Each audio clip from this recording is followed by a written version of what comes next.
The Avro Canada VZ-9 Avrocar was a VTOL aircraft, developed by Avro Canada, as part of a secret US military project, carried out in the early years of the Cold War.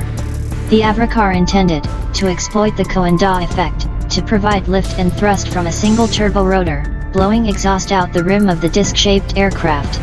In the air, it would have resembled a flying saucer. The Avrocar was originally specified for a max speed of 300 miles per hour and a service ceiling of 10,000 feet, but in practice, it never got more than 3 feet off the ground, or flew faster than 35 miles per hour.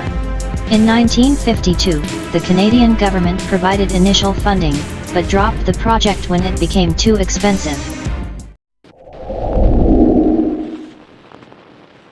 The Vought V-173 Flying Pancake was an American experimental test aircraft, built as part of the Vought XF-5U Flying Flapjack U.S. Navy fighter aircraft program during World War II.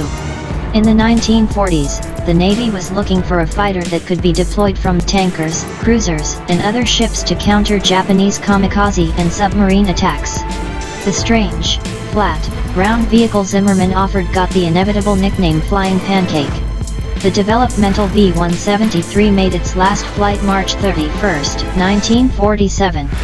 In 131.8 hours of flying over 190 flights, Zimmerman's theory of a near-vertical takeoff and landing-capable fighter had been proven.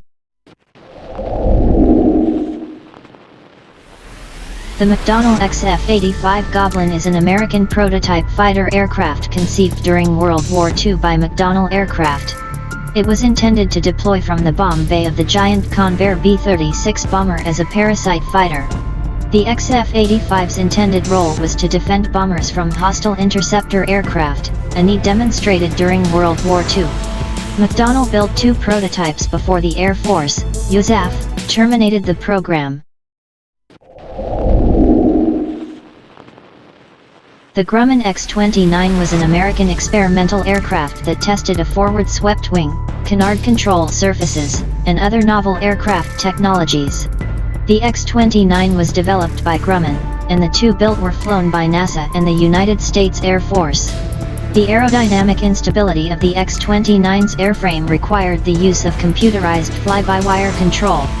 Composite materials were used to control the aeroelastic divergent twisting experienced by forward-swept wings, and to reduce weight. The aircraft first flew in 1984, and 2 X-29s were flight tested through 1991.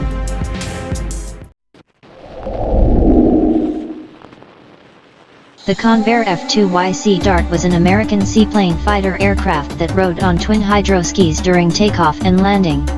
It flew only as a prototype, and never entered mass production. It is the only seaplane to have exceeded the speed of sound. It was created in the 1950s, to overcome the problems with supersonic planes taking off and landing on aircraft carriers. The program was cancelled after a series of unsatisfactory results and a tragic accident on November 4, 1954, when test pilot Charles E. Ridgeborg was killed when the Sea Dart he was piloting disintegrated in midair. The 4 surviving planes were retired in 1957, but some were kept in reserve until 1962.